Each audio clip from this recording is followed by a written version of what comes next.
That gavel. All right, anybody want to speak? Well, I sit a little bit distant. I don't know what you're like with that thing in your hand, Paul. All right, good evening. We are convening the Thursday, May 2nd, 2013 meeting of the Sherborn Board of Selectmen. And we will start off with the town administrator reading the agenda. Thank you, Mr. Chair.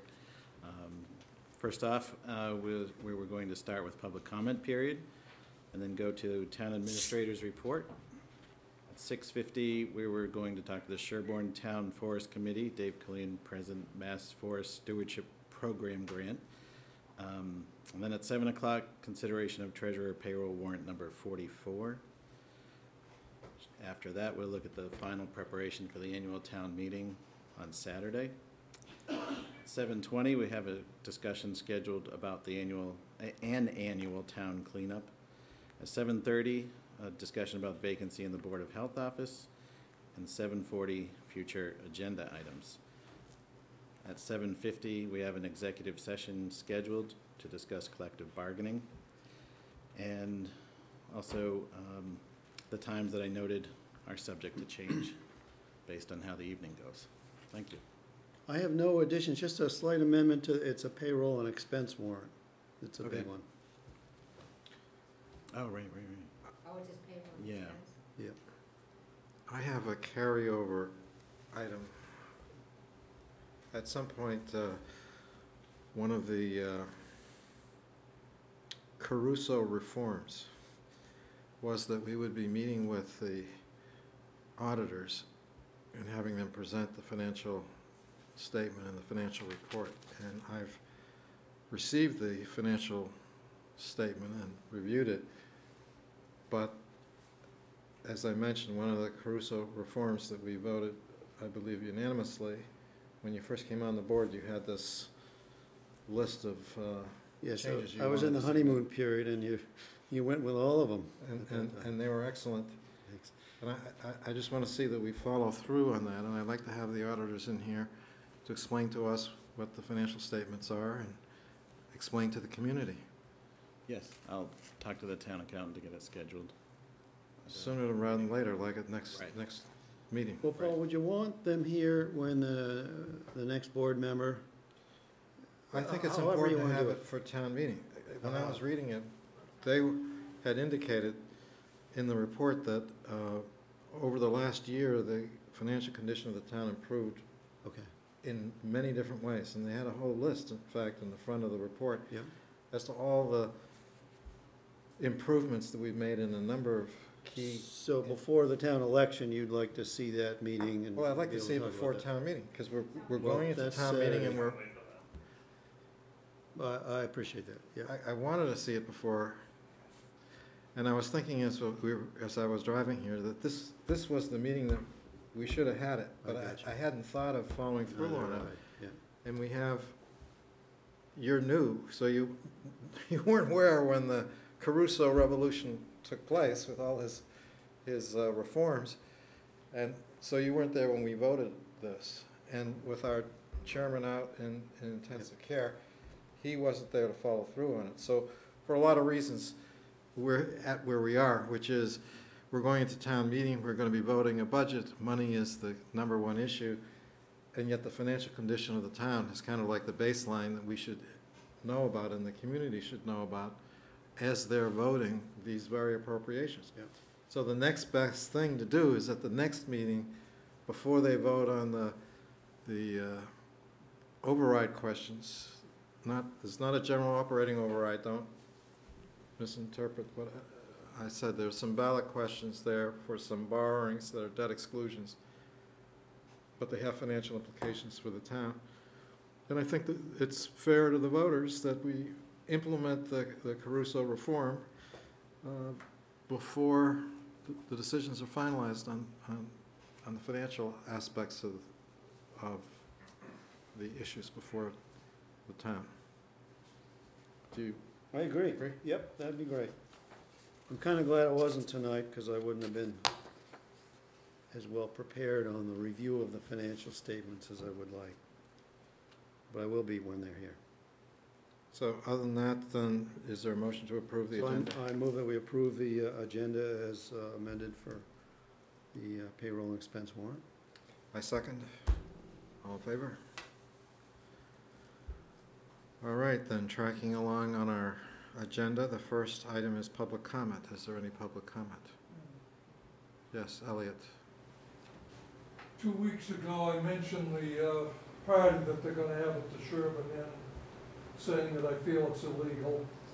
And I said it a year ago, it's illegal, you can't do it. I said it again twice to the zoning board of appeals, their 2 meetings, and at the planning board, their meeting. We have a bylaw that says there'll be no outdoor entertainment in any restaurant in Sherborn. And they are saying, go ahead and do it. And I say, you can't do it. So why do we worry about having bylaws if they can be thrown aside at any time? They say we have a Saturday town meeting.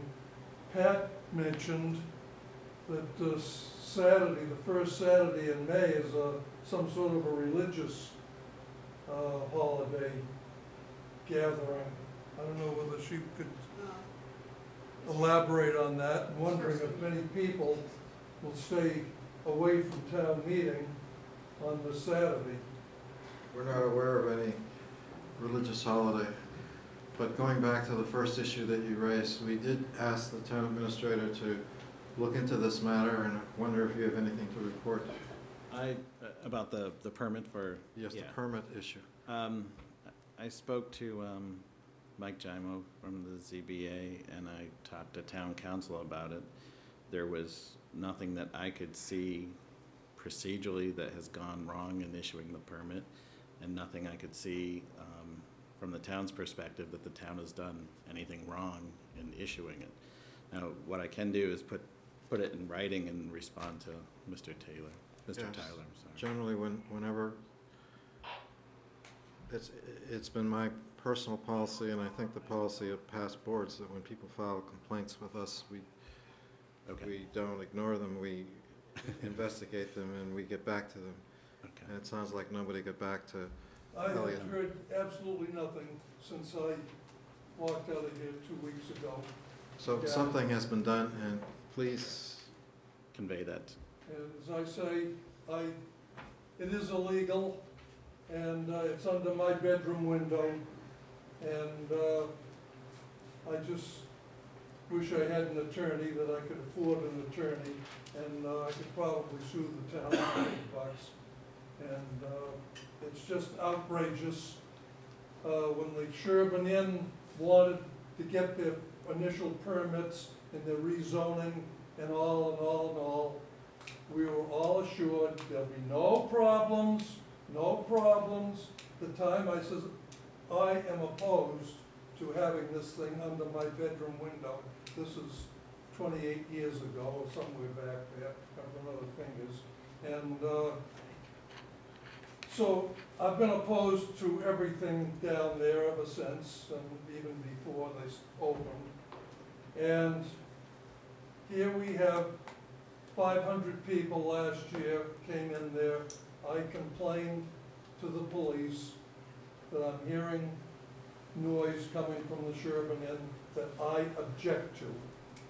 We have another bylaw that says there'll be no objectionable noise, unless it's Elliot Taylor that's objecting, then you can do as you damn please. So I guess so much for that, and we'll just have to see what happens.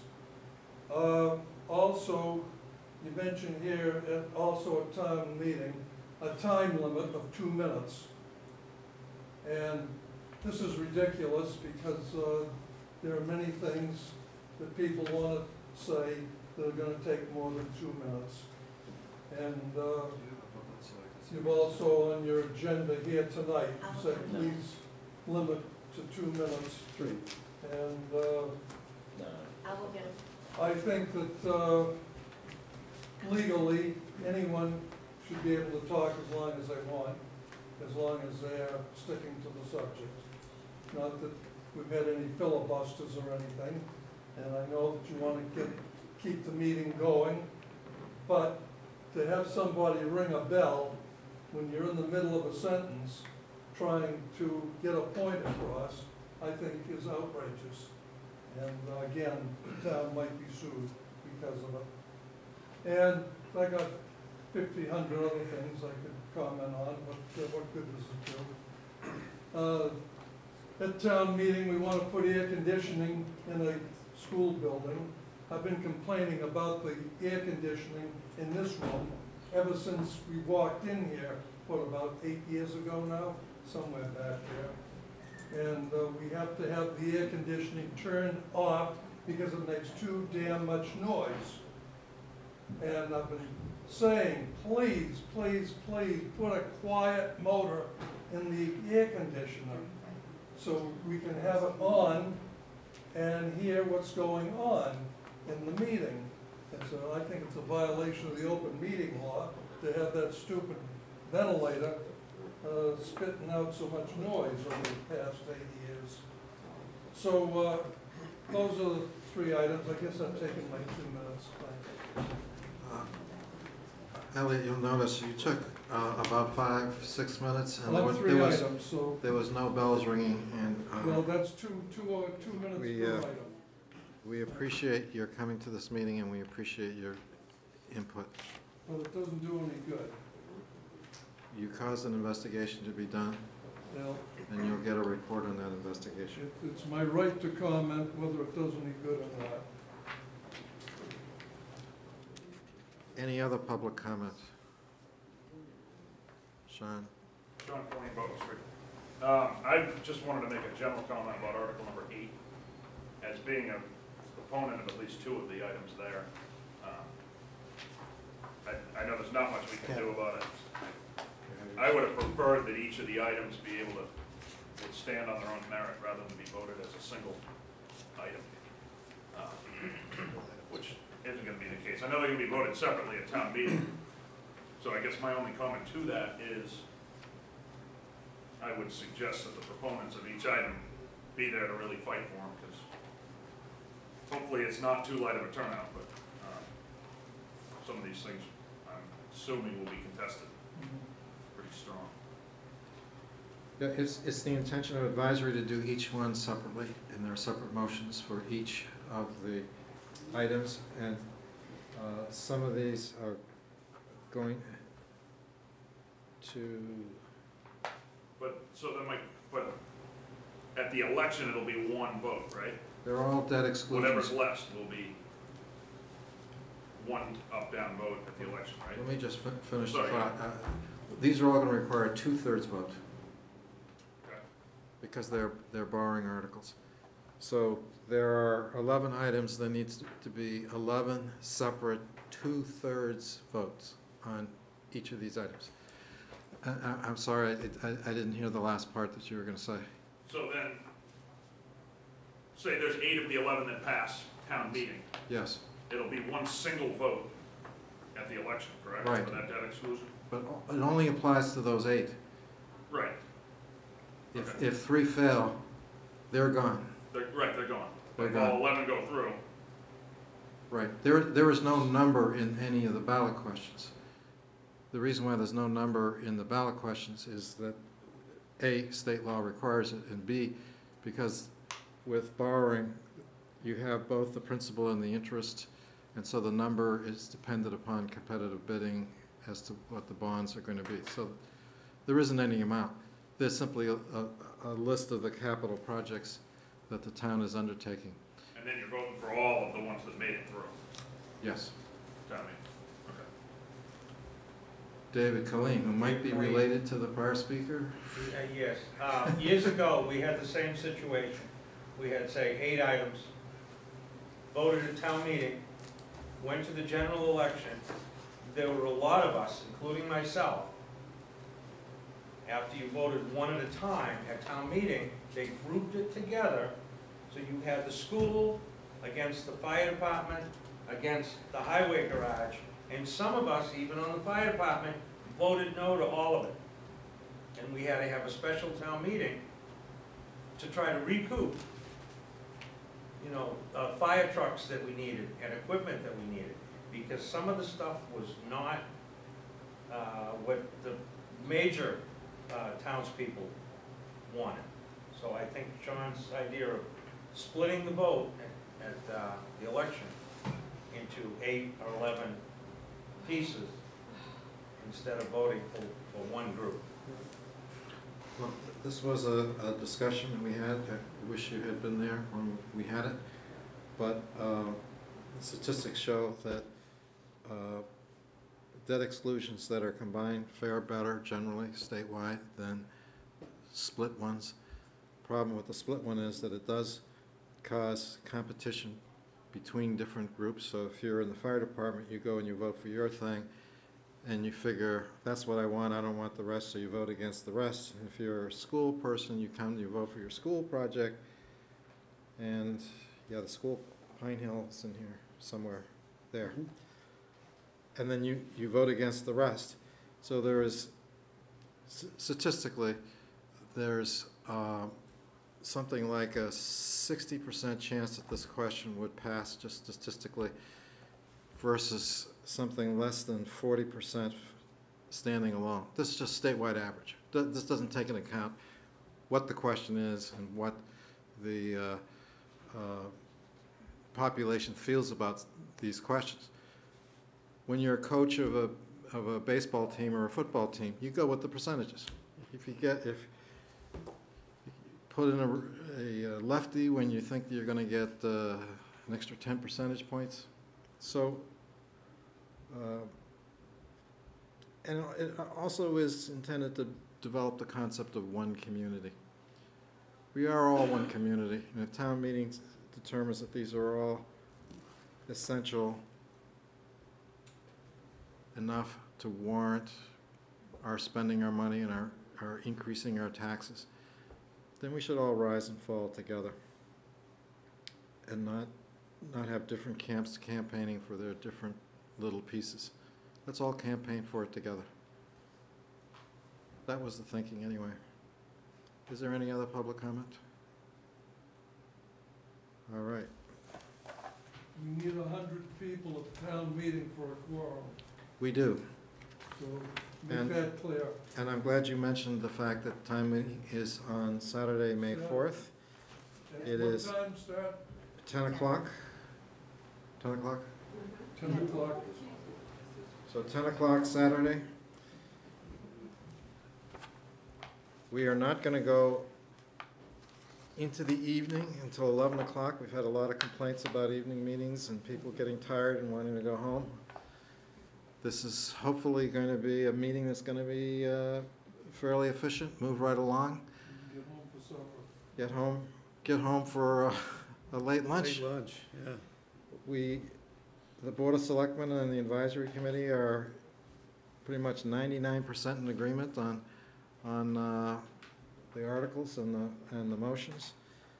And the Planning Board and the Selectmen and Advisory are in agreement on 90% of the motion. So there seems to be pretty good unity amongst the town leaders on most of the issues. There's like 2 that you couldn't vote on, having to do with Whitney Street, and because you live there. Yep. And Article 23, but as we've said, we're not seeking affirmative action on that, but we do want to take the occasion to explain to the voters why it's in their best interest for this reform to happen. So we expect a good town meeting. I would remind every voter that this is your money that's at issue at town meeting. Please come. Please decide the future of your town. You're entitled to a say, and you should use that say. We welcome your attendance. The prior town meetings, we had difficulty achieving the quorum. We're hoping that having a Saturday meeting where people are fresh, we start in the morning, that's going to bring out more people. get a better cross-section of the community. So to some extent, it's an experiment in trying to revive town meeting here in the town of Sherborn. While we're on sort of the tail end of public comment, Peter Caruso has been asking for an organization chart, and someone in the community has given me a Sherborn Know Your Town book from the 1970s. I don't know whether you've seen this, Peter, or not. Yep. You have it. But it does have an org chart in it, and the part that depressed me the most is that the org chart from 50 years ago is almost the same as the org chart as it is today. Right. And I think of when I first got elected selectman, I had buildings all over town that basically were in the same shape that they were 50 years ago. And a good part of my first few terms on the board was trying to educate the community about why you need to take these structures and modernize them and rebuild them and to treasure them. But the org chart for the town of Sherborn hasn't had very little renovation, reconstruction, modernization since It'll be 50 years before the ventilators fix. well, there you go. The other thing that was nice about this, and I thank for the gift of giving it to me, is that it has pictures. And there are some astounding pictures in here. There's a picture of Town Hall. And Elliot, you would know what a picture of Town Hall would be like back 50 years ago. I was there. It was the I forget what the name of the building is called, but at the Peace Abbey, it's the 50 years ago? Douse Memorial Library. right, Yeah, that was Memorial Library. Douse Memorial Library over across the street at That the. that was 50 years ago? I have a picture here, It would be my age, so. and another picture in here is a picture of the old center school, Yeah. and I'm sure Elliot knows what the old center school is, but some of our newcomers. Well, this addition was added on in 1950. Here's a picture of the old center school. I was there. That's what we're in. That's where, yeah. No, you're in the Today. addition in front. We're in the addition in front. It's good to have someone who knows the history of the town. That I was there. you're always, when you come to our meetings, it's always useful to be able to ask you what happened when, because you know what happened way back when. But this other picture was, when I saw it, I really had a smile, particularly when I've been talking to the developer about what his plans are for the buildings at the Peace Abbey, and I get this reaction that a lot of work needs to be done. But here's a picture of the Sherborn Town offices, North Main Street. I don't know if you can pick that up, Yeah, okay. but it is the building diagonally across here, No, the Douse Memorial Library, the Douse Memorial Library.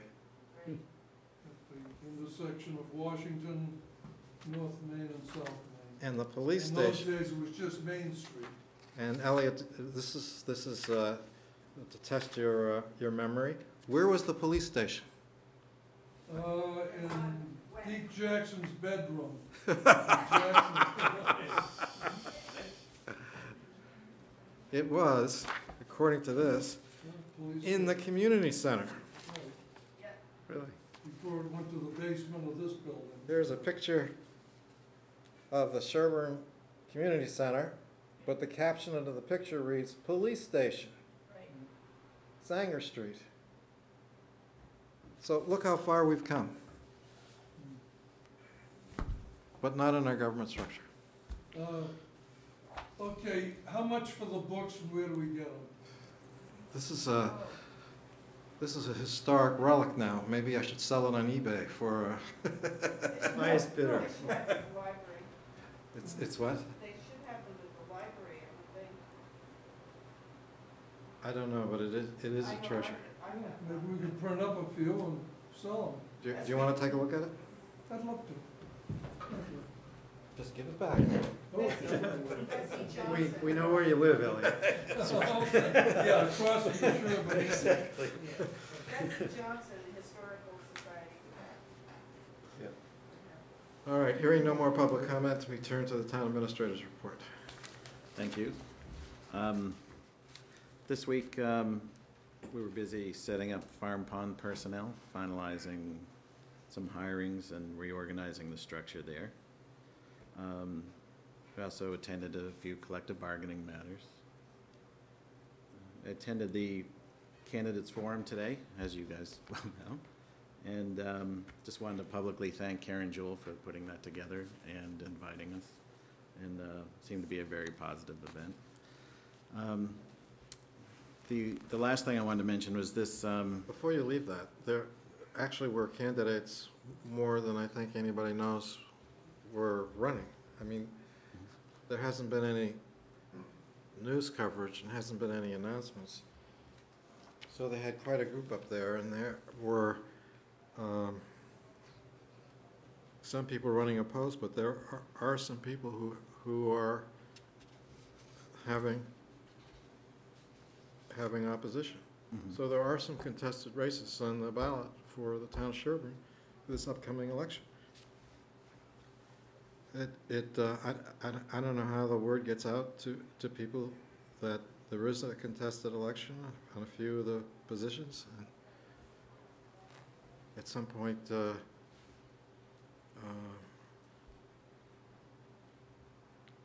guess, is the town clerk going to tell people what's on the ballot, or? I'm hoping Who's- that the reporter that was attending there writes an article on attending the event with, and explains the seats that are up. I'll touch base with him just to make sure. Because so many of the races are uncontested in the town of Sherborn is kind of the norm. So the fact, The week before the election, so you'll see it come out this week. I'm sure all of the contested ones will have their little flyers.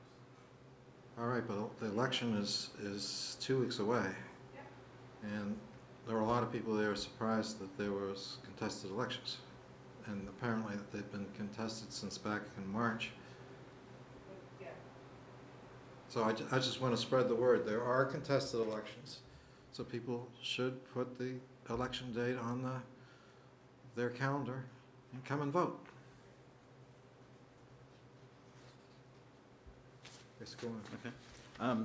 We talked about these applications before for like bicycle tours that come through, and we're going to alter the form so that the sign-off will be more standard. But this one had already been signed off by the signers, and it has that it's pursuant to a majority vote of the Board of Selectmen. So I wanted to bring it in, one, to tell you about the event, two, to try to get you to vote so it's official instead of just marking up the form.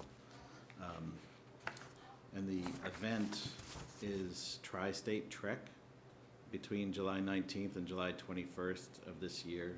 300 cyclists will be traveling through the town on their way from Boston to Greenwich, Connecticut, and the 11th annual ALS TDI Tri-State Trek. The event benefits the ALS Therapy Development Institute, a nonprofit biotech company based in Cambridge, and I believe this happens every year.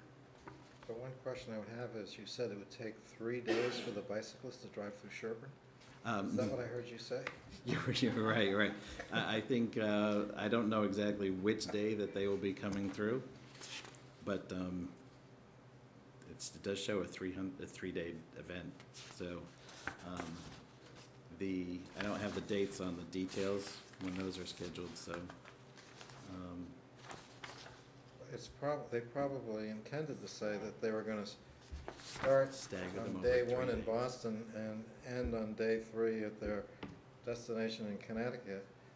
But I would suspect that they're going to go through Sherborn probably on one day, and not only on one day, but probably within a span of, a couple of hours they'll go through. Okay.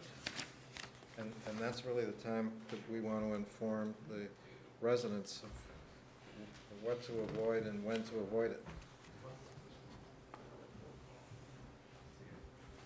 They said the dates, the times and the dates that they would be coming through is attached, but it is not attached. So I'm assuming one of these signatories pulled it out for their own records, but we'll get that back to you and publish it.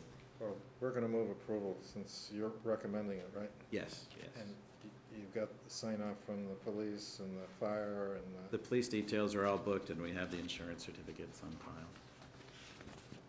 So I move approval of this event, what's the name of it again? It's the Tri-State Trek. Tri-State Trek. I move approval of the Tri-State Trek coming through Sherborn. Times and dates yet to be noticed. my second. Any further discussion? Hearing none, all in favor? Thank you. That's all I had for the report. Okay. Now we come to tonight's featured program. Could we have the drum roll, please? Make it quiet. Here is our stellar leader of the Town Forest Committee, Dave Colleen. As you know, you helped us start a revolving fund last year. Some of what I'm gonna talk about is the same monies that the conservation, they had a study on their land. And we had wanted to do it, but we didn't have the monies. Now we can do the same thing. And it's a dollar for dollar match with the state for the grant. So we've applied for it, and it's in the works for the, I think it's the 14 budget. We're on a list, and we'll see how we're doing. We have a very old plan that we're gonna go back to with the state, and we have a lot of things that we'd like to do. And when we get it going, we'll report it back to you. And that's about all I can say right now, because it's, it's all in the paperwork stage. So. What's the matching amount if you get the award? I don't know what I think it could be up to, it could be up to 2,000, 2,200 would be our part, and then they would match it. We picked out 3 parcels of land to have them start with. I think it's 136, 38 acres that we want to work on. So I'm hoping to put the front part of your remarks together with the back part of your remarks, is that you're gonna take the $2,000 needed for matching funds from the revolving account? Correct. Hooray! Last year we didn't have the money. We didn't have money to do it before the revolving fund. Now with this money So could you just describe the money that you're raising in the revolving fund? Just briefly We have one of describe our- how you're getting the money. 'Cause yeah, that's one of that's the- our town forest members, Bob Ambos, Yeah, started a wood cutting group, yeah, and they're all volunteers. yeah. And he has a big parcel of land behind his house. You can drive by it, the corner of Lake and Elliott, and you can see the piles of logs and wood drying out. And they go drag it through the woods, they cut it, they split it, they sell it to townspeople, with seniors getting a discount. And they've, think it's like $5,000. Yeah, so the proceeds go into the town forest revolving fund. Right. For that Yeah. that volunteer effort. And they, Yeah. That's they, great. they have some maintenance on their equipment, Yeah. so they take care of that, but they're doing quite a job. And then what you're talking about here, this grant is to provide a forest stewardship program. Right. For the parcels that you're talking about. Yeah, we're gonna have. Similar to what Concom's doing, or Yes. started to do in some areas. I actually, I borrowed some of their information and their list of foresters.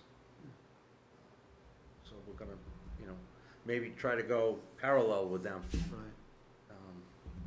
Right. We deal differently. Conservation and town forest are a little different, the way they take care of their forests. But the objective is to ultimately have a healthier forest. healthier. You know, A lot of More our attractive forests and all that. are old fields that have grown up Yeah. for 100 years and have not been cut at all. yeah, So you have very overrun, Yeah. overgrowth yeah. in our woodlots. So selective cutting would be a big part of it. Sure. Sounds great. I think, sometimes I get towns confused because I work for 10 towns. Yep. But I think we voted to have the town administrator sign off on grants. Didn't we do that? So that we don't need to approve your obtaining this grant. I don't know that we did, but We had him sign it. You did have him sign it. We did have him sign it because he's the boss. Yeah. you- Didn't we vote to give you grant signing authority? I believe, I Maybe we can't did. remember who was in here looking for a grant authority, and yeah, I believe you Okay, voted good, and directed great. them to me. Yeah, he did sign ours. Perfect. Um, that's great. But it's good to hear this program, both, you know, Excellent. the cutting that volunteers have been doing. Yeah. And not all of them are 25-year-old folks No, doing we the have work. some guys, they're in their mid-70s. Yeah, it's pretty amazing. They have a good time, they get a lot of Yeah. work done. Yeah. And, Nobody gets hurt so far. They watch out for each other. Yeah. They work in a group, so they're not, and, There's community in action, like you were talking about at the beginning there with the question of putting things together. It's great. Well, thank you for doing that. Yeah. And thank you for letting us. great. It seems to be working very well. Yeah. Thank you, And John. thanks for the information you and Peg Robinson Yes. provided to educate me on this, because Okay, that's right, you weren't here for that. that's right. Thank you, Thank John. you. That's great. Okay, that brings us to the treasurer and payroll warrant, number 44, which I don't have. Do you want the whole warrant or just the signatory part? Yeah. Okay. Did you find out anything on that $3 million thing? Yeah, most of it's a bond payment. 1.9 million is like a bond payment, 2003 bond, 2004 bond. There's some, I believe, some netting out of a bond refunding that must have been approved at some point. Well, is it urgent to do tonight? I don't know if it's time sensitive, but I couldn't figure it out. It wasn't clear to me what that was all about, how it related to the recent bond financing. Yeah. You know, just a little brief, Typically, better understanding would be helpful, because we're writing a check for $3 million. typically the bond payment is very important that you hit the date that they have. Right. The payment, but That's my question, are they? I can pull it dates out and look at, time-sensitive? see if it has Yeah, the because date if we on could wait a there. week is really, for a little more information to make us smart about Right, writing a $3 million right. check. So you want to hold on that? If we Particular could, if Let it's me not check time it. sensitive. If it is time sensitive, then I would do it subject to you finding out a little more information to make us smarter, you know? Usually the payments are all set up that they would be pulled out of our accounts at a certain time, Yeah. so. But It there's makes me different things. I nervous saw that- like a dozen things listed. It'd be nice to know what those are. I mean, you just can't tell from the little bit that was in Right. there. Right. I mean, you'd have to go back to the 2003 bonds that were issued, the 2004 bonds that were issued, and Well, I'm find out sure exactly he what they're could being tell you paid what that for. stuff is. It just, Right. you know, I like when, especially if it's big numbers, and that's big numbers. You know, here's what it's all about, and it relates to Right. boom, boom, boom, boom. And, because I don't deal with it on a Right. daily basis. I just deal with it for 5 minutes in the afternoon today Right. to see it for Right. the first time. But I have to say, go for it. Right. I'll pull out to see if there's a date that has on the paperwork. Yeah, I don't know that anything. So you Yeah. want to? I had a question about the law books, but that we can have offline, where he's getting law books, the same ones that the library's getting, and I think the Massachusetts laws are online, is what you're telling me, and from what I've seen. So it's a $4,000 nut $2,000 twice there for a quarterly, Every time there's a Service. payment that comes up, it always, yeah, triggers so that's something worth a look at that. taking a good look at. So what's the pleasure of the board? Well, if David, I guess I would ask David right now to pull out, if you could find that thing, we'd Right. probably put it to the side, the 3.4 million is what it was. Item. To see if you can quickly tell if it's time sensitive. Otherwise, I'm fine with this warrant. I know you left a list of questions for us too to look into. Yeah, if they wouldn't delay it, it's just that Right. it's $3.4 million just going out of the bank account of the town. Right. Be nice to know what it's all about before I say ship it. Yeah. And this legal bill that we're paying,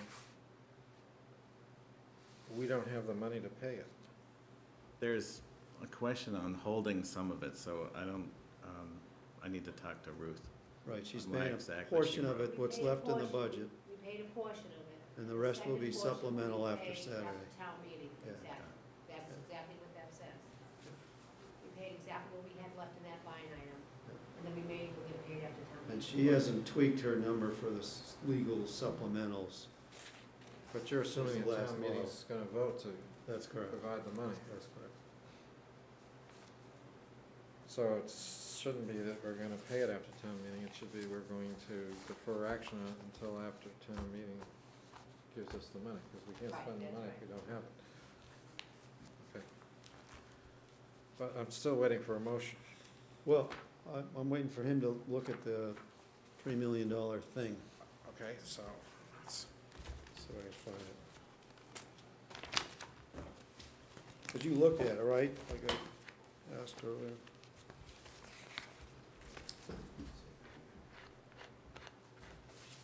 This one right here. Yeah, just double check this. If you can wait a week, I'd just as soon defer that piece for a week for more information. If it can't, then the motion will be subject to some work you might have to do tomorrow morning. The payment due is May 15th. Okay. So we can wait until next week? Yeah, we have a meeting May 9th. Yeah. So then I would move to approve warrant number 44, excluding the payment of $3.4 million debt payment requested David has in his hand. I'll second it, and under discussion, I saw in the financial statements of the town that I said we should be reviewing before town meeting, but I saw the statement that the town's bond indebtedness was reduced by approximately $1 million between the year before and the year that ended, that just ended last fiscal year. So the town of Sherborn has reduced the debt load on all the citizens by 1/8, or That's right. 1/9. It went from like 9 million to 8 million, or something like that. I don't have the numbers in front of me, but that was a significant drop in debt. Plus, we refinanced some of the debt, which brought us At a to lower rate. yeah. lower rates. Excuse me. So, and we're continuing to pay off debt at a nice rate, which some of these transactions reflect, I believe. So, town's getting better, our financial condition is improving. All in favor? Okay. Prep for town meeting. I had a couple of things I wanted to report to Peter, because I can't talk to him offline, so we have to, Here we are. we have to come here. I had talked to the moderator about 3 things. I wanted to bring you up to speed. The first is that at every town meeting, the chairman of the Board of Selectmen delivers a State of the Town speech. And Tom our chairman, has some remarks, and he wanted to have Trish Twining, his wife, present those remarks. And I referred that issue to the town moderator.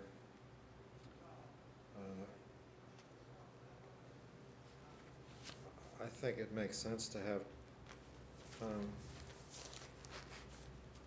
Tom's remarks be presented.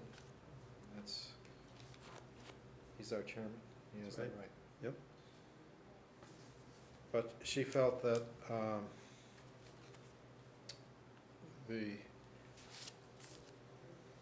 trying to do this right, and if she's listening, I'm sure feel free to call up and tell me I have it wrong, but I think she felt that the remarks weren't personal to Tom, they were part of the position of being chairman of the board, and that fell to me as vice chairman and not to Trish Twining, and so she wanted me to read Tom's remarks and have Trish Twining make a presentation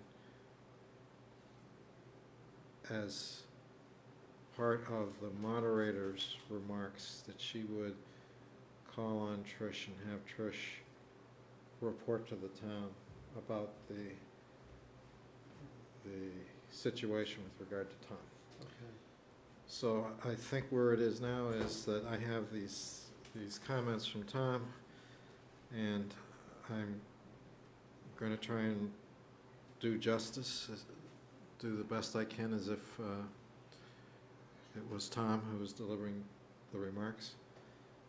And then Trish will say a few words about why he's not there. And I wanted to run that by you, A, so that you know what was going down, and B, to see if you had any objection or... No, I have no objections. I would have no objections allowing Trish to even do the State of the Union remarks, but I would defer to the moderator, so, sounds like that's what you've done, and she's provided the way she would like to see it.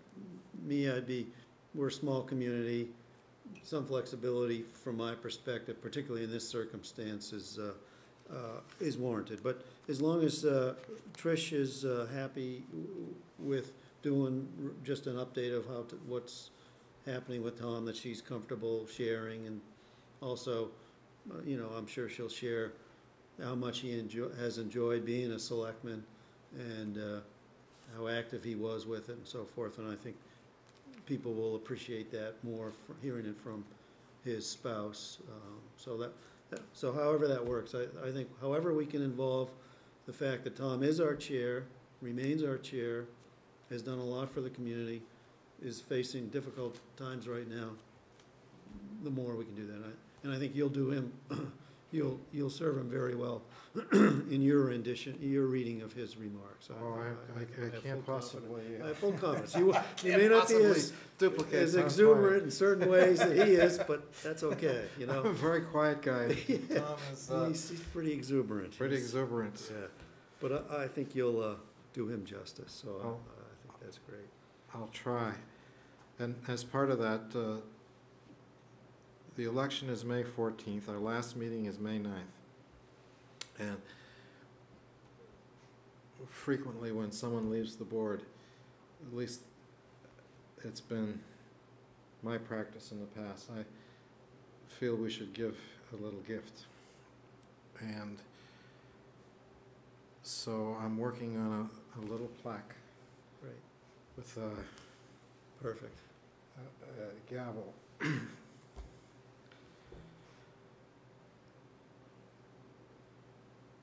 I think it should be from both of us. Great. Count me in. I'll have that for what would have been his last meeting. Right. I'm getting choked up a little bit. I know, it's hard not to. Shook up by what's happened to Tom. Yeah. Yeah, he's been a part of the fabric of this board. Big part. So it's not a very expensive thing, but I think it'll be very meaningful. Yep, great, count me in. I'm good for it, you know where I live, and, Yeah. I generally pay in a timely manner. Don't you live with Elliot Taylor? 'Cause we already got him on our list. So, We're just joking. Yeah. The- That's a great idea, I'm glad you're doing that, I'm glad you thought of that, and I'm glad you have something going. It's terrific.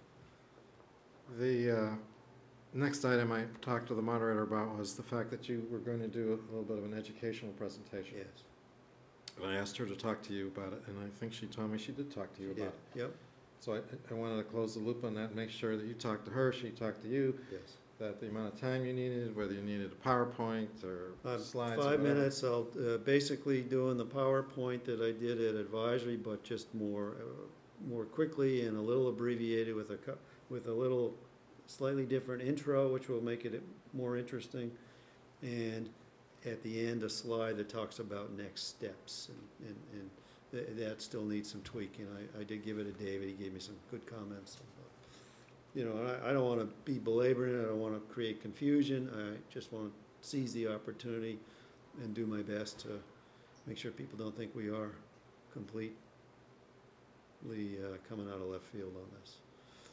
I had a couple of suggestions, and that is that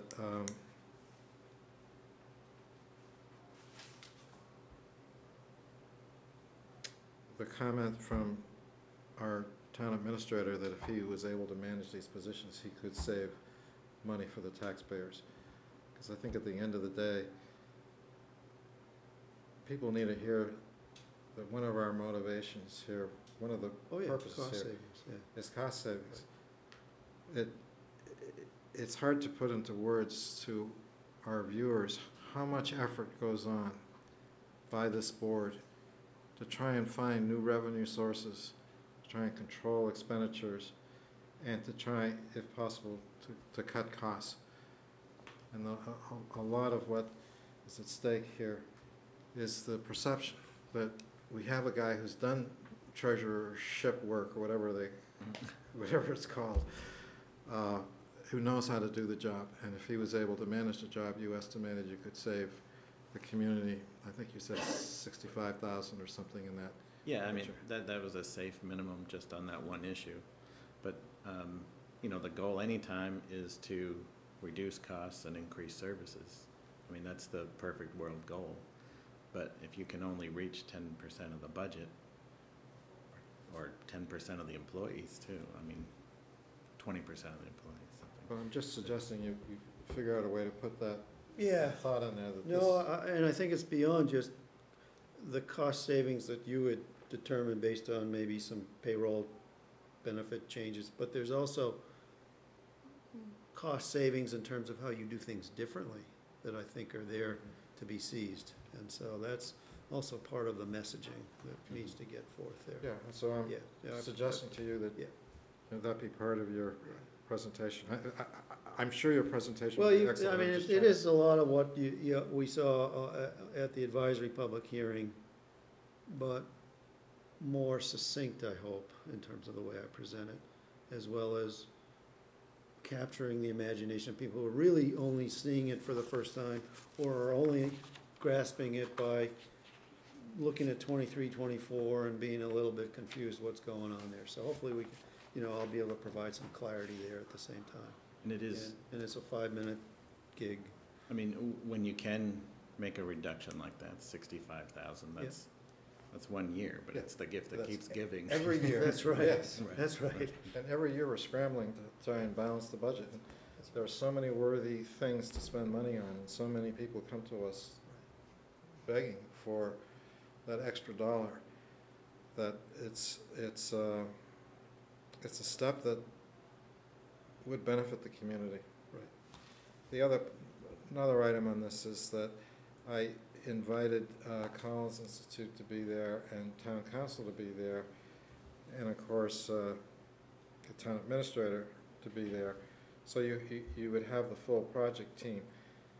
The Collins individual, he pushed back a bit by saying, he's already told the community what should happen, And he's already been to a number of meetings at the selectmen level, and then he went to advisories meeting, and he has conferred with us on the phone and talked about this, and his reaction was, how many times do Yes, I have to right. say the same thing? It's not like he's saying anything different.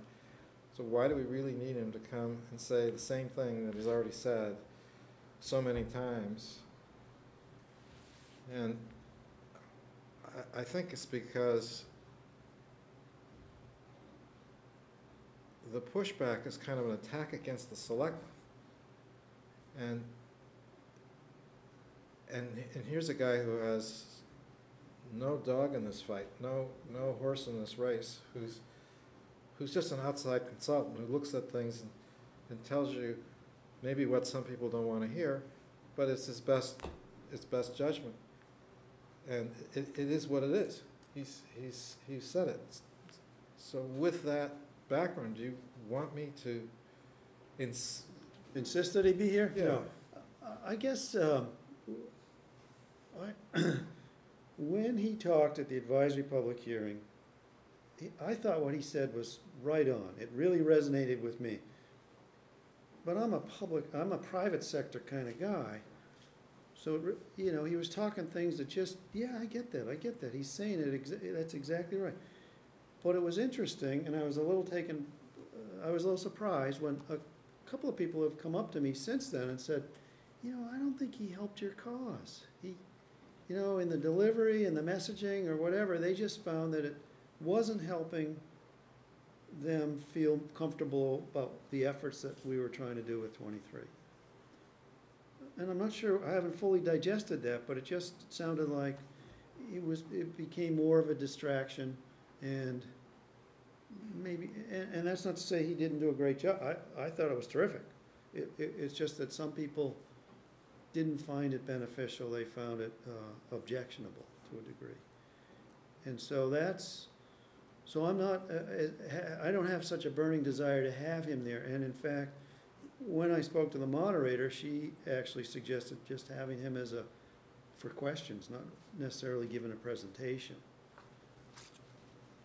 That may be useful, but that's asking him to do a lot, taking time out of his Saturday morning or whatever to be here in case there's a question that we can't answer. But I think we should be confident that this table is trying to do something that clearly is that every consultant that's been in this place says is in the best interest of the town. We're trying to do that.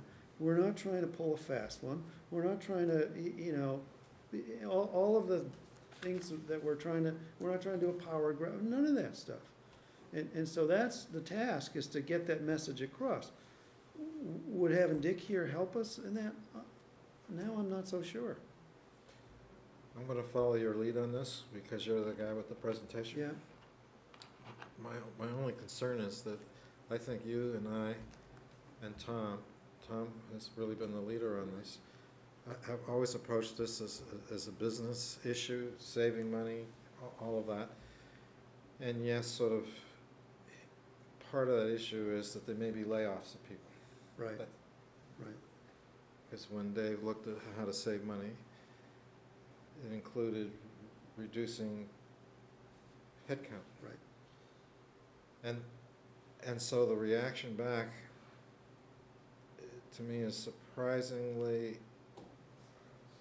emotional and surprisingly anti-selectmen. Like, it's not on an intellectual level. It's like we're terrible people. Right. Right. Because we're following the advice of consultants and we're trying to see if we can reduce headcount, which might result in the layoffs of some people, in order to save the taxpayers' money, when we're told it's unnecessary, undesirable, and expensive. Right. So to take an intellectual discussion or a business discussion, like you said in your presentation, it's about the org chart and not about people. And you add to it that we've tried to grandfather in the personalities. Right. Yet it's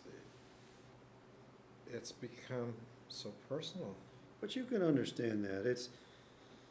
I can understand that, you know, if it's talking about me and my position, and you're gonna change the structure where my position falls, it is personal, of course it is. And there's the element of uncertainty, which is one of the most counterproductive things that any organization can deal with, is uncertainty. People, what's gonna happen? What are they trying to do? You know, and you see that in businesses that have to do reductions in personnel and so forth. I mean, I've been through that a few times, and the uncertainty is the killer, you know. And then there's uncertainty, and then there's speculation, and it's the speculation that then takes a life of its own that, you know, has nothing, bears nothing to reality or the ultimate outcome, but it causes disruption, and, you know, it's difficult. It's a difficult thing.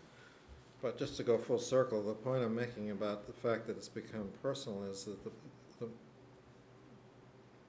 having the consultant there is visible, tangible proof to the voters. Right. An outsider who doesn't have a horse in this race Yeah. came in and looked at this thing and is trying to tell the town of Sherborn that this is a better way to do it with better service and will save you money. And that's all that this is about. Well, how would we, so I would say that the benefits would outweigh the negatives, having Dick there, for a whole bunch of reasons. You know, particularly for the broader population, I think that will be there at town meeting versus, you know, a handful of people that didn't find him particularly helpful. I think that handful will remain, but will reach a broader audience that may find him helpful. So then the logistics question becomes, how do we incorporate him into whatever I might do, which I can throttle back on things and so Well, forth. that again brings me back to the original thing, which was your Yeah. presentation. Yeah. Of course, it's entirely up to you what you do with your presentation. But my suggestion would be that you can and should say to the voters and point to him Yeah. that you brought in an expert. Right. Now, some people may like the expert, some people may not like the expert, Right. but he's a neutral, non-political, not vested in the outcome, and there he is. Right. And there's a reality to that, other than saying, oh, DOR and Collins looked And at flashing the report and all that. flashing the report. And then you could say, and he's here to answer questions Okay. and Yeah. to verify anything that I've said. You can ask him directly, and you can ask him, you know, by raising your hand or go But over and would you talk to like him to make any statement? I mean, he can get up and talk 2 minutes at any point, or we could arguably get a 5 minutes on Article 24 set aside, you know? Well, it's entirely up to you. This is. All right. I'm just throwing this out there, because he said to me, you don't really need me again. I mean, how many times do I gotta tell the But it is a different town of Sherborn audience. what they ought You to know, a good bunch of the crowd is gonna be a different audience that hasn't paid attention to any of this. They haven't been watching one of the best shows on TV. They haven't been at the advisory public hearing. They are only seeing this for the first time in the last week. the Peter, Paul, and Tom show. That's right. Taken off after. The three amigos, not the three stooges. Peter, Paul, and Mary. Yeah. Peter, Yeah. Paul, and Tom. Yeah. If Jimo gets on, we'll call him Mary. How's that? He's got the M, so. Yeah, that's we're right, part Mike. there. Again, these are just two comments I wanted to pass on to Yeah. you. But if you want them there, I gotta, I mean, Make this a is move. Thursday, and I gotta make a pretty Yeah. clear move. Because he's, I'm okay with him there. I think that's great. He doesn't have to be there if it's a real pain to drag him in. But I think there's merit to that, exactly the way you described it. There's independent guy, knows his stuff better than anybody in the room. Fire away, ask him questions. And if he wants to make a few remarks before he answers a question, I'm sure that's probably the best way to go, you know. Okay. And he can contact me and we can coordinate or whatever, just so that he's most effective and feels like he's most effective. Okay, so why don't I can't communicate with you directly. No. But, can you give him Dick Kubayashi's phone number? Do you have it? Yep. And maybe it makes sense for you. I'll give him a call first thing in the morning, yeah. Okay. All right, and the third thing was this business about the television and the signer. Do we have a signer for this town meeting or not? No. And nobody has actually come forward to request a signer. According to Joe and Rob, I think that's what needs to be done. That they have to make a formal request to.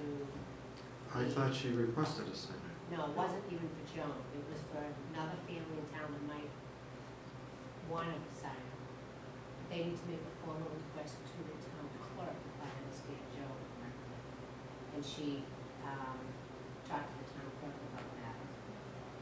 It would be too late to get one through the state at this late date, but we could hire one privately if the request comes through.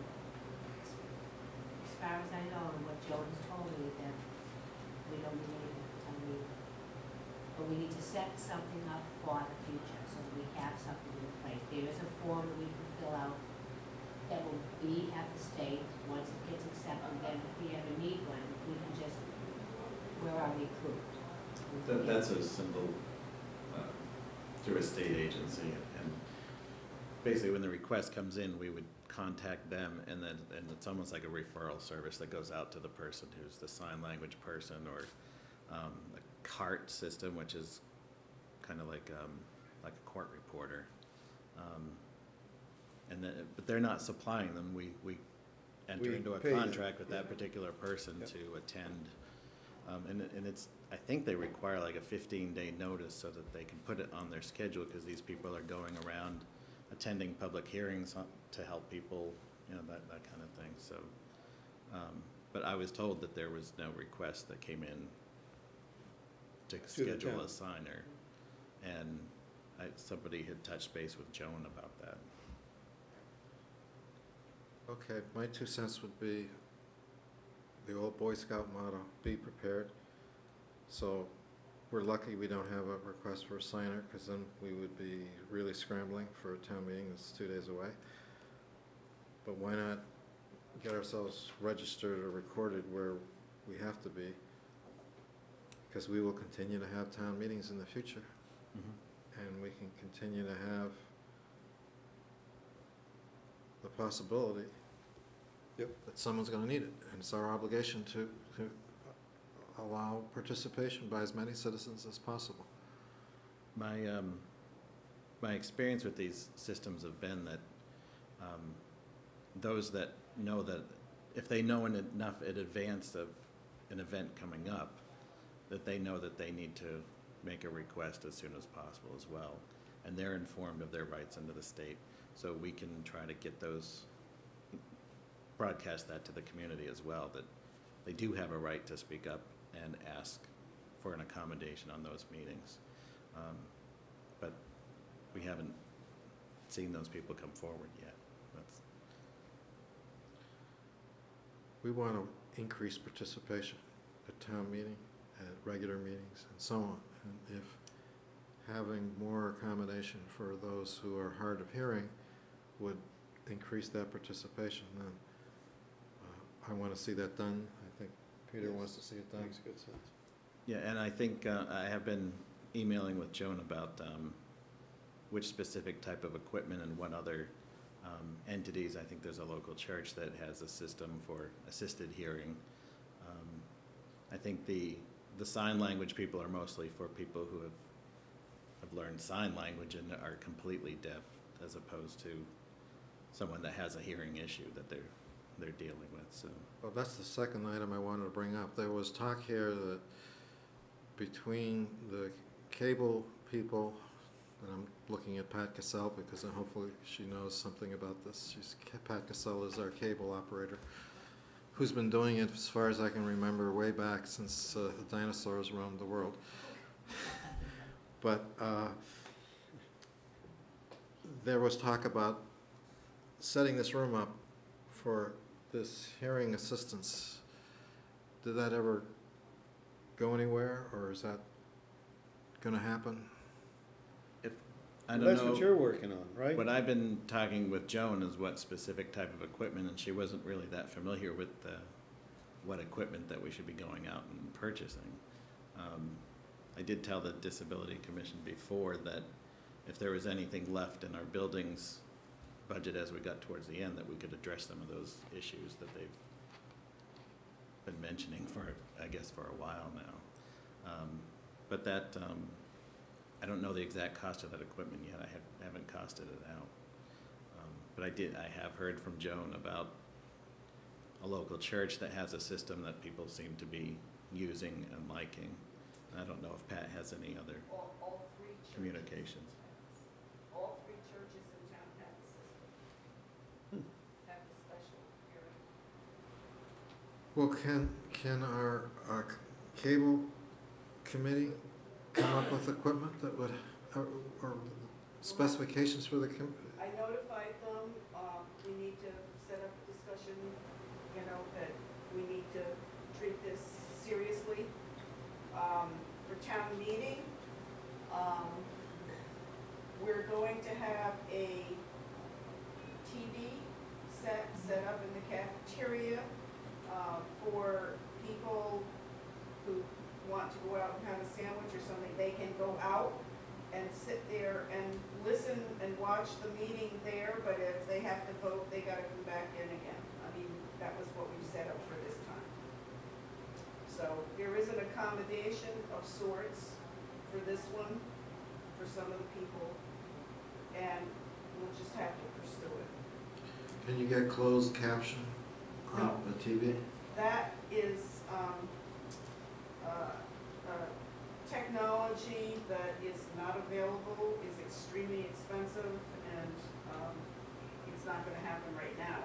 I mean, could be discussed, but most cable television doesn't really have that capability.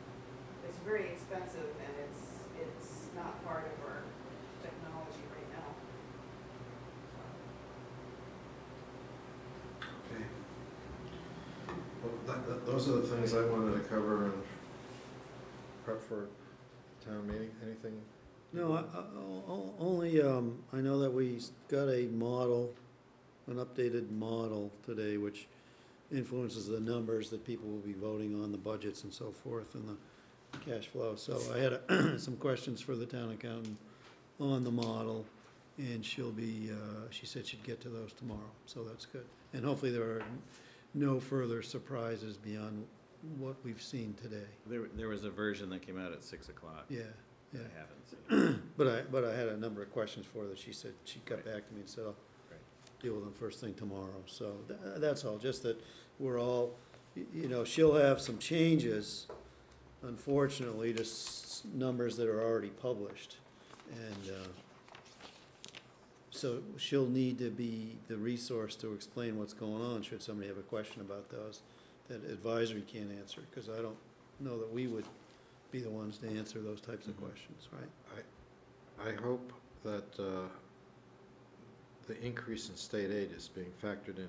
Well, I asked that question because I said, did you change the numbers that you had assumed in the last model for state aid? Not, you know, because I know that things have changed. I don't believe she did, so that may be a mitigating to the increase to the supplemental, for example, that she threw in there. Yeah, she Storm. was talking about more money for the Snow and ice, and my question was, how do we have $40,000 more snow and ice when we didn't have any snowstorms since the last time we did the Oh, thank God So you're I- on the board, Peter. You asked these So I'm just simple like, I questions. don't get that. But anyway, so I don't wanna get Ruth mad. I mean, she's been juggling a lot of stuff the last few days, I'm sure, you know. But there's a chance of getting some FEMA money before June 30th too, For the big storm in February. for the and whatnot. February storm. Yeah. There's been a push for that. Hope to get it. But there is more state aid. Yeah, And there's more, but beyond the state aid to the town side, there's more money going to the schools. right, Which means the schools should be able to offload more towards the aid that they're receiving and thus reduce the Assessment. assessment on the town of Sherborn. Yeah, I don't know that they're likely to change their numbers at this stage on their budgets, but maybe they will. I don't know. That's maybe something you might check with Ruth, and she can check with Christine over there or something. Because they have to vote at the regional school committee on something like that. Yes, but it's one of those things that I've noticed over the years, that we set the budgets basically using last year's school numbers. Right, right. And every year, at least under the Patrick Murray administration, they have increased education Yeah. support from the state. Yeah. But instead of that increase, thus freeing up and reducing the impact on the taxpayers, that extra money appears to go right to the school system and stay there. Well, yeah, so I think that's something, you know, I can send an email to Mark Brandon on that to see how they might be handling something like that. I do know that the region really dug very deep into their E&D, their version of free cash, to meet the needs of Sherborn on its, advisories guidelines. So I think they went very deep. So this aid would certainly replenish that going forward if it isn't used in this appropriation this year. Well, I heard a tip that the Senate Ways and Means might be better than the House Ways and Means budget in terms of local aids, education aid, and the best. Better than the House, which means we are safe to use the House numbers because it's likely to be Oh, I hear what you're saying. better. Yeah, even better with the, yep. Even better.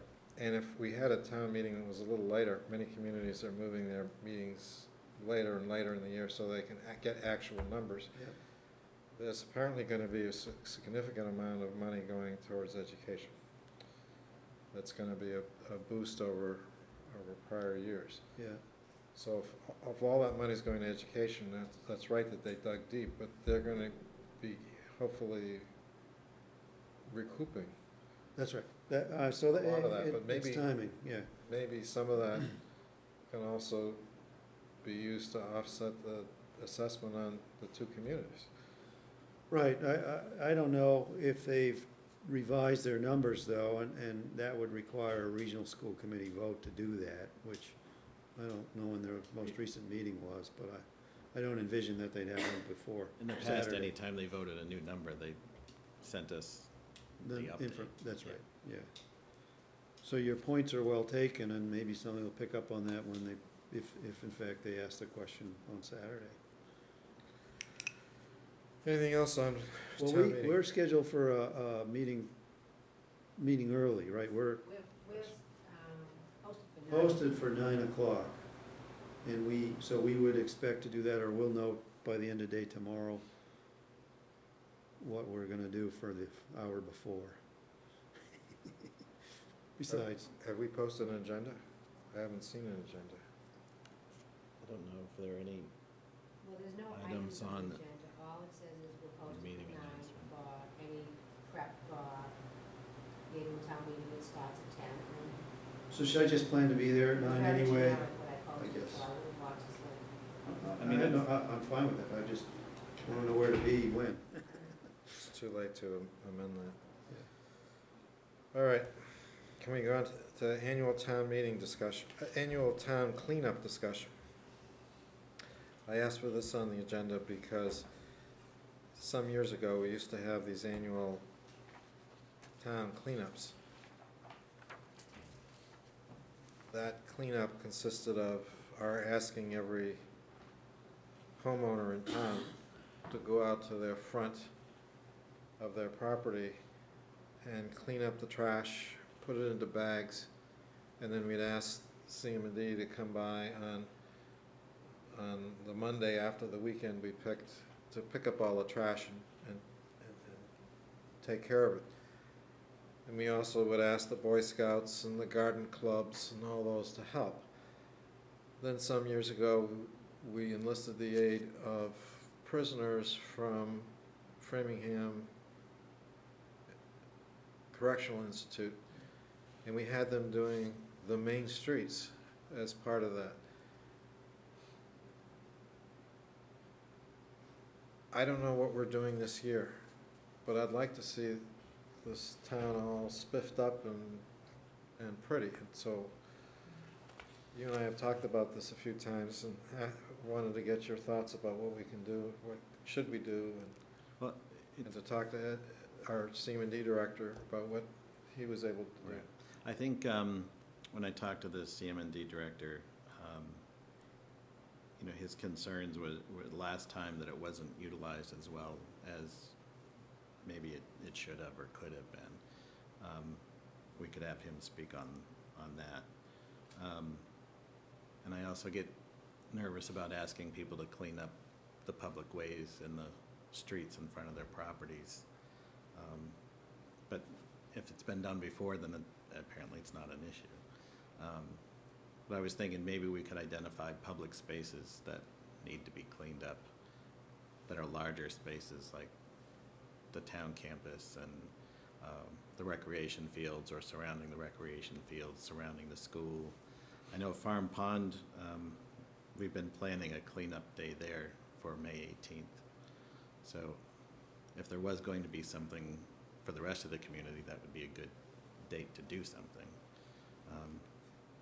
But I'm not sure how extensive you wanted to have it. Maybe we could have Ed talk about what he's already doing with the inmates from Framingham Correctional. He is bringing them in on Fridays and working on the streets. And he has requested for one more day a week on that. Ed, you want to come forward and speak to the community about this? Thank you.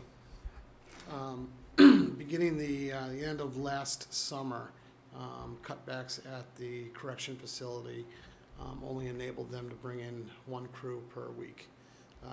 In previous years, we did have them twice a week, so we have seen that cutback. I've requested a second crew for a second day, and they're going to get back to me. Their issue is staffing. The other thing we can do is reach out to the Suffolk County Sheriff's Association. They have another crew. They're a little bit more talented for painting jobs and things like that, but we can certainly ask them.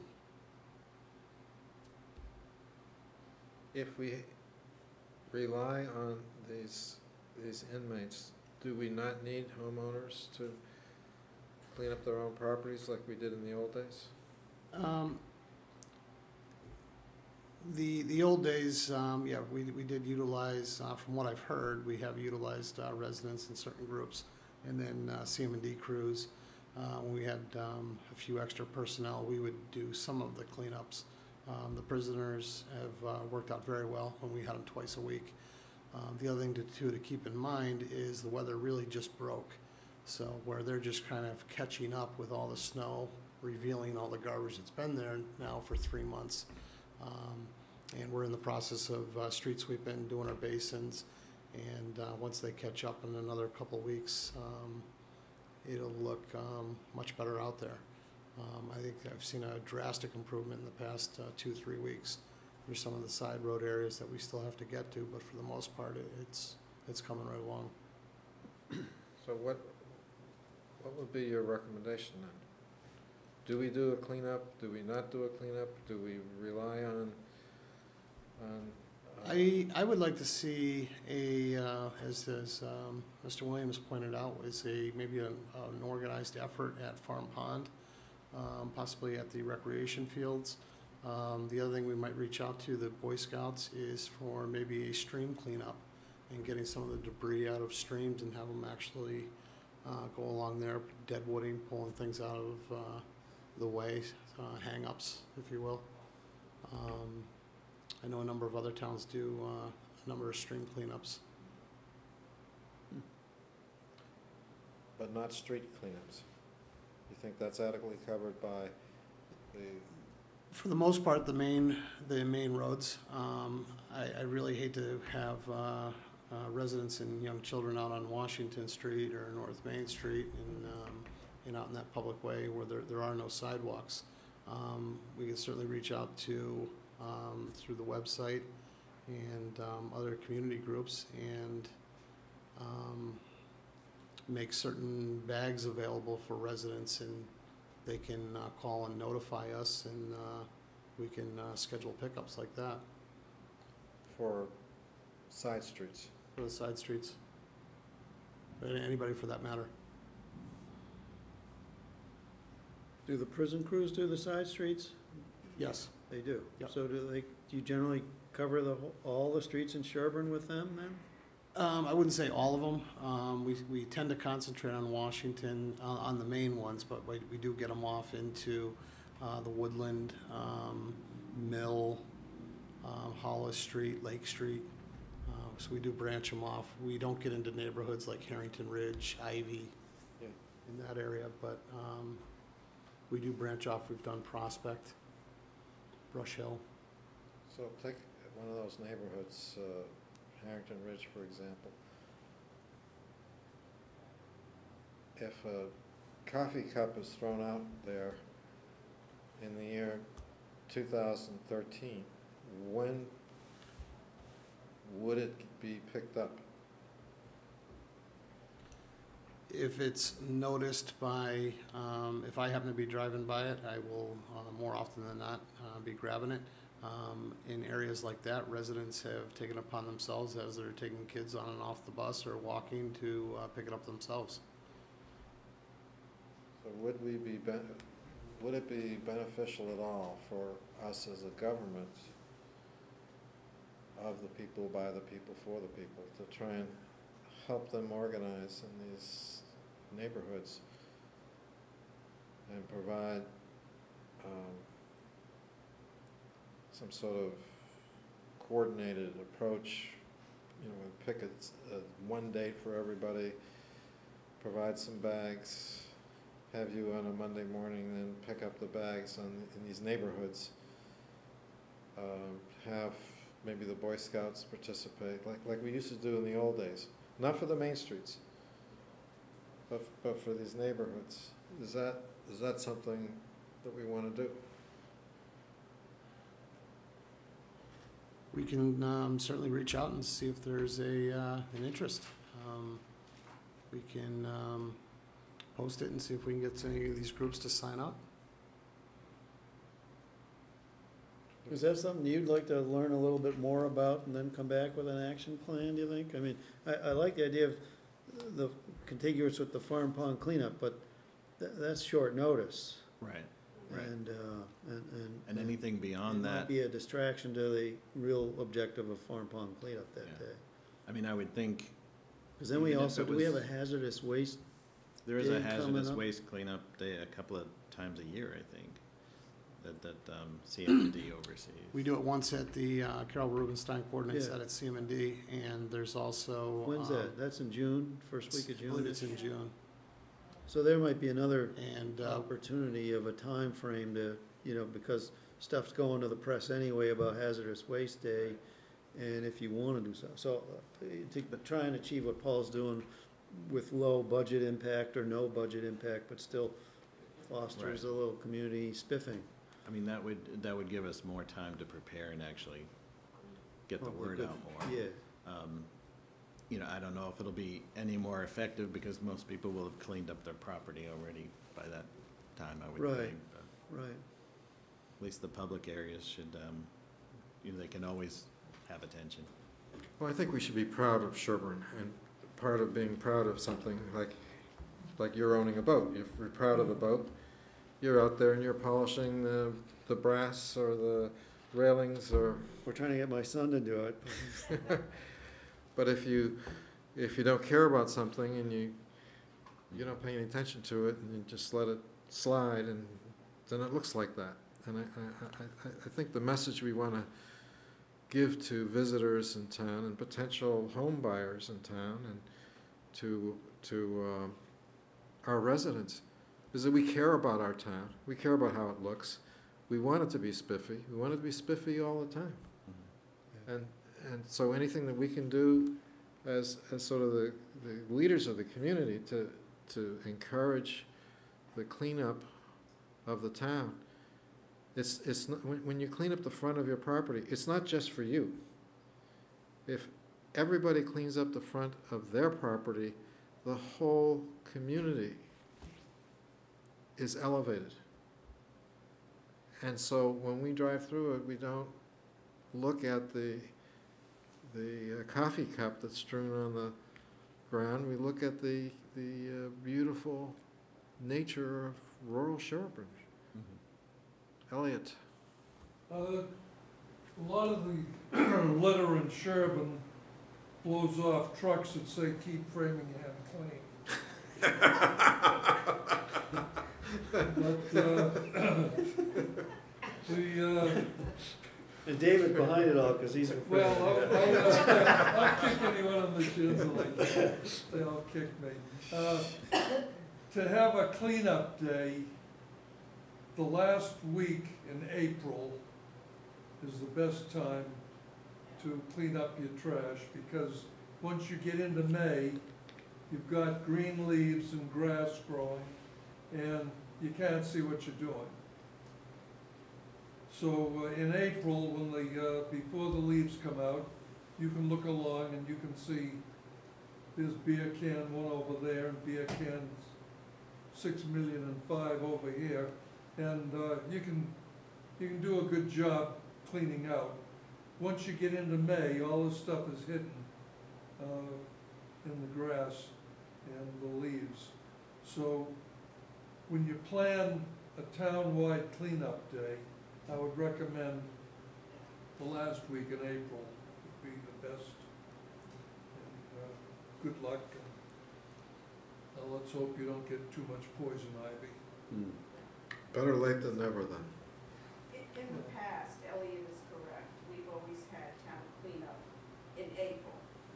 But with the weather and everything this year, it's really, this is kind of a last minute thing that we're looking at.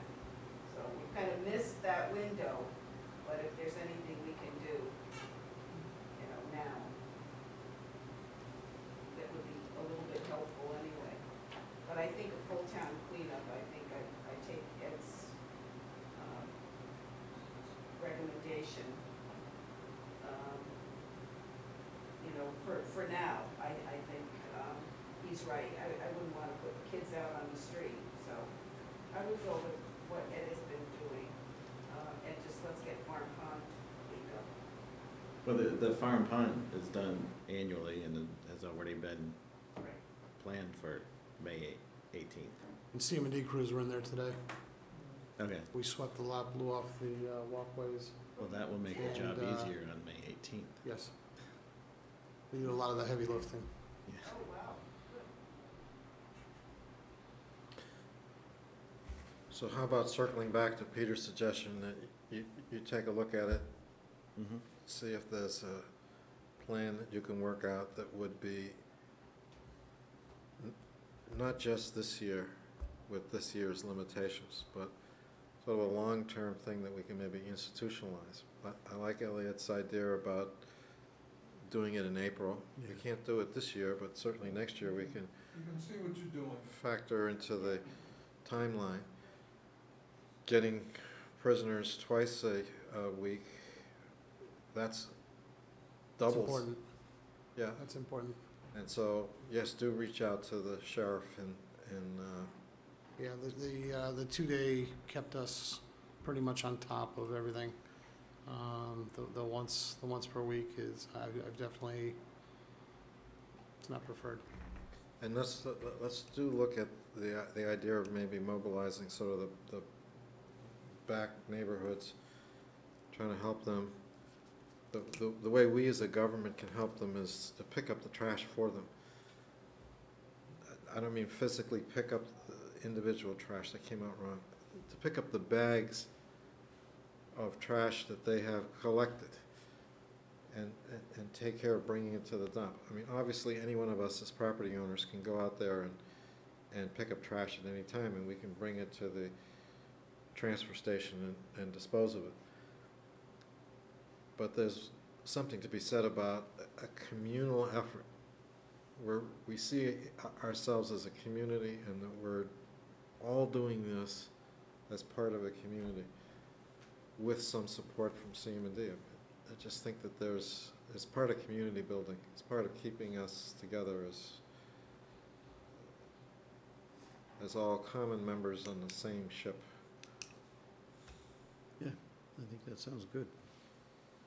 The next item I added on here because of a timing issue. The vacancy in the Board of Health office discussion. I've had a couple of discussions on the timing of this. The issue is that we have an election coming up May 14th. And there's 2 members of the Board of Selectmen and there's 2 members of the Board of Health now. Right. And after May 14th, there will still be 2 members of the Board of Health, but they will be different members. Right. And after May 14th, there'll be 3 members of the Board of Selectmen as opposed to 2 members of the Board of Selectmen. The issue is then, is this something that the Board of Health currently constituted wants to get done while they're in office and on top of the issues that they're working on? Their chairman was not running for re-election, so he is going to be stepping down. Is this something that he wanted to participate in? Or is this something that we want to leave to a future board at a later time? And I wanted to get a sense from us as to, is this something we want to do like next week on May 9th? Or is this something we want to put off to a later time? So I've asked the Board of Health to let me know what their pleasure is on that. And individually, they have suggested to me that sooner rather than later they were comfortable with that. And even the new member who was coming on the Board of Health was fine with that also. So I think that's where they're coming from, and I was wondering where we're coming from on this. Well, I certainly like the idea of a full board dealing with issues like that. However, it's for the Board of Health, it's their board, and they know what's best for their needs going forward. And if the member rolling off and the member who's coming on are comfortable with an accelerated approach, I don't have any problem with that. If they want to catch us at our next meeting, because that's when it would have to happen, right, next week, that's fine. The only question is whether there have been any folks who have come forward. And I know there's been something in the paper saying there's a vacancy. If you're interested, contact the Board of Health or contact the administrative agent, or whatever she is there. I don't know if they've gotten any interested folks yet. So that's a question if they have a pool to pick from, or 1 or more candidates that are willing to step up. Well, 4 people have spoken to me that they were interested, but in the Sherborn way, they're like, well, if nobody else wants it, then I'll do it, but call me if you want me to serve. Yeah. As opposed to what you would see like in some of the bigger communities where they actually fill out an application, right, mail it in, right, and then have a meeting in which somebody picks it up and says, well, I like this guy but I don't like this person. Nobody wants to go through that process in Sherborn, but it is, and there are people contacting the Board of Health, right, I believe. So it's not like there hasn't been notice out there in the community, and it's not that people haven't been taking a look at it. So anyway, I just wanted to get a sense of the timing, not who at this point. I understand. But rather, is this something that I didn't want to surprise you with put an agenda item on and you're saying, what is this and why is it on here? No, I expect, and the question is, isn't there a time frame that we have to do something within the date the person submitted his resignation? Is there a 30-day window, or is it, There's or maybe I have that a wrong? 30-day window for the Board of Health to notify us Okay, of the vacancy. gotcha. Otherwise, they lose their right to vote, That's what it is. and it just becomes a selectman's appointment. Yeah. And then there's a 7-day, we have to give 7 days' notice before we fill the vacancy, which means we have to make sure that that there's, notice to the public that there's a vacancy, and at least 7 days have gone by. And I believe there is a notice in the newspaper to that effect, and we've announced this at several times, at several meetings. So my sense is that both deadlines have been complied with already. It's then, just to summarize this, I think what we're saying is if the Board of Health wants to come in early, we'll accommodate them. If they want to come in later, we'll accommodate them. Yeah. Is that- I is think that that's fair, yes. Okay, all right. All right. All right. Future agenda items. I mentioned I wanted to see the financial report discussed here. So please line that up for our next meeting, and maybe have the town accountant present too, Yes. Yes. the treasurer. Do we need him? Be helpful, Finance he's team. half of it, yep. I mean, that's, Right. that would be the finance team, yeah. And you would have the auditors in? Yes, Yeah. in yeah, person, Yeah, and have them explain what looks to me like good news. right, right. Yeah. If there's good news, which is the way I read it, the community should know. There is good news out there in the numbers, in the stewardship by your town leaders. The town is in better financial shape now than it was a year ago, Right. and better than it was 2 years ago. So things are looking up. But they need to hear that from the people who know it. Right. The experts. Time to build another school, isn't it? Any other future agenda items? I don't really have anything burning off the top of my head on this right now. Just, you wanted to bring back the debt payment to be discussed. Right. And we need to sign this before, I made a note there that it was being excluded. Right. so is there anything else to come before this meeting tonight, other than the executive session? No. No? All right, then. There's a request to go into executive session to discuss collective bargaining, in particular, under Massachusetts General Laws, Chapter 30A, Section 21.2, to discuss collective bargaining regarding Cmte Council 93, Local 335. The chair determines, in accordance with the requirements of the open meeting law, that an open discussion of the collective bargaining would have a detrimental effect on the position of the town. So I would move that we go into executive session for the reasons stated. I second that motion. If this is voted favorably, we will not be returning to public session. Let me just test that. Would we have an agreement to be signed? A memorandum of agreement, yes. We could sign that, or you could, I can bind that as well, just based on where you guys are at. Well, the signing of the agreement should be done in public session, so I'm going to reverse what I just said and say that we will come back into public session for the purposes of, number one, adjournment, and number two, possibly having the board execute or authorize the town administrator to execute a collective bargaining agreement with Council 93, Local 335, the representative of the employees of our Community Maintenance and Development Department. So with that modification, then it requires a roll call vote to go into executive session. Selectman Caruso. Aye. Selectman Durensis, aye. We are recessing to executive session. We will be returning.